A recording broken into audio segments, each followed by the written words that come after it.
கிட்டத்தட்ட 38 மில்லியன் ரூபாய்க்கும் மேற்பட்ட நிதியிலே இந்த அழகர வீதி செய்து கொடுக்கப்பட இருக்கின்றது. உங்களுக்கு தெரியும், எங்களுடைய அரசாங்கம் இந்த நாட்டினை பொறுப்பெடுக்கும் பொழுது பொருளாதார நெருக்கடியின் மத்தியிலே பொறுப்பேற்ற நாங்கள், அது மட்டுமில்லாமல் டித்வா புயலினுடைய கோர தாண்டவத்தினால் இலங்கை பாரிய அளவு பொருளாதார நட்டத்தை எதிர்கொண்டிருக்கின்ற இந்த வேளையிலும் நாங்கள் இந்த வரவு செலவு திட்டத்தை நீங்கள் பார்த்தீர்கள் என்று சொன்னால், எதிர்கட்சியினர் பல்வேறு தடவைகளில் இந்த வரவு செலவு திட்டத்தை மாற்றி அமைக்க வேண்டும் என்று கூறியிருந்தார்கள். இருப்பினும் நாங்கள் அதை மாற்றி அமைக்காமலே இந்த டித்வா புயலினுடைய அந்த பொருளாதார நட்டத்திலிருந்து மீண்டெழக்கூடிய வகையிலே நாங்கள் நடவடிக்கைகள் எடுத்திருக்கின்றோம்.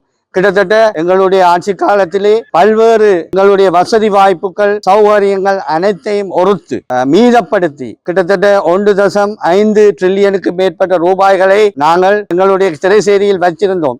அதன் பலனாக இந்த டித்வா புயலினால் ஏற்பட்ட அனர்த்தத்திற்காக எங்களுடைய அரசாங்கம் 500 பில்லியன் ரூபாயை அதிலிருந்து மீள்வதற்காக நாங்கள் வழங்கி இருக்கின்றோம். அந்த வகையிலே நாட்டினுடைய அபிவிருத்தி திட்டங்கள் எதையும் நாங்கள் நிறுத்தப் போவதில்லை.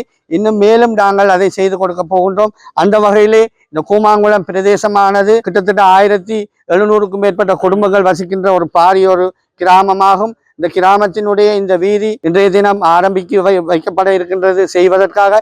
இது மட்டும் இல்லாமல் இன்னும் பல்வேறுபட்ட வீதிகள் வவுனியா மாவட்டத்திலே செய்து கொடுக்கப்பட இருக்கின்றன. எங்களை பொறுத்தவரையிலே எங்களுடைய அரசாங்கம் கிராமப்புற மக்களினுடைய வாழ்க்கையை மேம்படுத்தும் நோக்குடன் இவ்வகையான செயற்பாடுகளை செய்து வருகின்றது.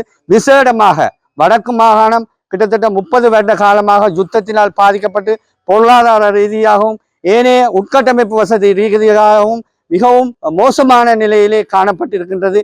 இந்த வடக்கு மாகாணத்தை கூடுதலான கவனம் செலுத்தி எங்களுடைய ஜனாதிபதி அவர்கள் தோழர் அனுரகுமார திசாநாயக்க அவர்கள் எவ்வேளையிலும் எங்களுக்கு அறிவுறுத்தல் வழங்குவது, நாங்கள் இந்த யுத்தத்தினால் பாதிக்கப்பட்ட வடக்கு கிழக்கு மாகாணத்தை விரைவாக அபிவிருத்தி செய்ய வைக்க வேண்டும்.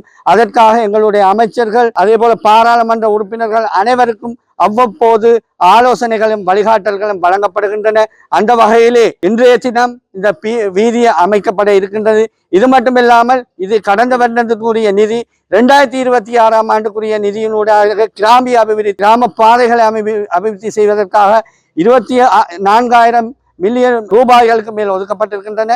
இதனூடாகவும் பல்வேறு வேலை திட்டங்களை எங்களது கிராமங்களிலே நாங்கள் நடைமுறைப்படுத்த இருக்கின்றோம். எங்களை பொறுத்தவரையில் எங்களுடைய ஆட்சி இன மத மொழி பேதமற்றது. ஆனால் இந்த பகுதிகளிலே இருக்கின்ற, குறிப்பாக வடகிழக்கு பகுதிகளிலே இருக்கின்ற குறிப்பிட்ட அரசியல்வாதிகள் இப்பொழுதும் இனவாதத்தை ஒரு மூலதனமாக வைத்து தாங்கள் அரசியல் செய்யலாம் என்று நினைக்கின்றார்கள். நிச்சயமாக அவர்களுடைய இந்த நினைவாகவே செல்லும் என்பதை இவ்விடத்திலே கூறிக்கொள்ள விரும்புகின்றேன். எங்களை பொறுத்தவரையிலே எந்தவித பாரபட்சமும் கிடையாது. எங்களுடைய ஜனாதிபதிகள் வடக்கு மாகாணத்துக்கு பல்வேறு தடவைகள், ஒரு ஜனாதிபதி பல்வேறு தடவைகள் வடக்கு மாகாணத்துக்கு விஜயம் செய்து அந்த மக்களை நேரடியாக சந்தித்து அந்த மக்களுடைய குறைகளை கேட்டு உடனே அவற்றை நிவர்த்தி செய்கிறார் என்றால் இந்த ஜனாதிபதிகளின் வரலாற்றிலே முதன்மை நிலையை பெறுகின்றார் எங்களுடைய ஜனாதிபதி.